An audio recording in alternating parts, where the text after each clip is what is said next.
فقهای کرامو لیکلي دي که چېرته یو ماشوم له مور پلار عقیقه ونه کي او دی غټ شو لوی شو نو دی به خپل ځان له ګورې عقیقه کوي چې خدای تعالی ورله وس ورکو یو خدای چې وس نشته یو خدای چې وس نشته خو یاد ساته ګورې د دین په کارونو کې زمونږ وس نیخه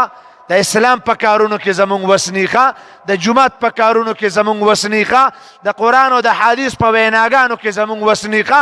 د دنیا چې څومره مال او متاع منډې تړلې دي څومره چې لانجې کونجې دي په ایماندارۍ درته یم په هغې کې زمونږ دومره وس وي چې مونږ خپل ورور سره مونږ خپل د تر زامنو سره تربورانو سره کډیوالانو سره او خپل د محلي خلقو سره چې کومه سیالي کوو په هغه سیالۍ کې قسم په خدای په لیکونو پیسې مونږ الوزو په لیکونو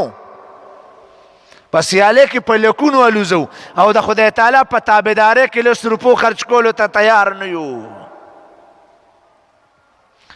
دا څنګه مسلمانۍ ته پاتې شو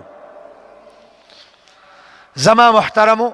پس د هغې نه بعد به صحابه کرام رضوان الله تعالی علیهم اجمعین د خپل بچي بهترین تربیت کولو په غرض باندې هغه د ګوتې نه نیولي او هغه ته به یې د اسلام او د شریعت لارې ښودلې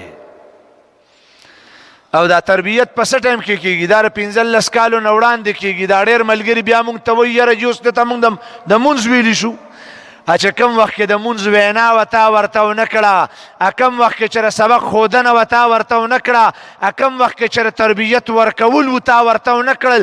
کوم وخت کې چې ورته رڼا ورکول وتا ونه کړل اوس چې کله د 15 نه بالغ غټ شو مشر شو او ځوان شو په ځوانۍ کې بیا تربیت نه کېږي ګورې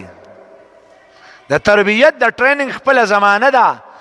دا پوجان چې کله برتی شو نو دی له اول ټریننګ ورکوي دا ماشوم چې کله پیدا شي د دغه وخت کې ټریننګ دی ابتدا او کله چې د ټوپک په لاس ورغی او دی بارډر ته لاړو دی کشمیر ته لاړو دی محاذ ته لاړو دی یو ځای ته او بل ځای ته لاړو او دی په جنګ باندې شو نو یاد ساته په دغه وخت کې بیا ټریننګ نه کېږي بیا خو دی رابغول کوي نو زمونږ بچي چې ځوانان چې زلمي شي نو موږ سره بیا فکر چې استاد له رامنډه کړو استاد دی خو زما نه مني کم وخت کې چې د منلو وه نه تا فکر کړی دی نه دی استاد دی راوستلی تا به دې مور ته وې چې دا څه کوې یجینې دا خو لا ماشوم دی او دې ښځې به تا ته وې چې یلکه دا څه کوې دا خو ماشوم دی ولې ته چې دومره وې نو ولې ته به مونځ لتې ولې ته چې دومره وې نو تا به سپاره راغشته ولې ته چې دومره وې تا پخي لاس روټۍ خوړه ولې ته چې دومره وې تا سلام کو ولې ته چې دومره وې تا کې ادب و ولې ته چې دومره وې تا به د پلار احترام کو پرېږده چې دا زمانه ده چې دی په دې وخت کې ده وکړي بیا وروسته ورته دا موقع نه میلاویږي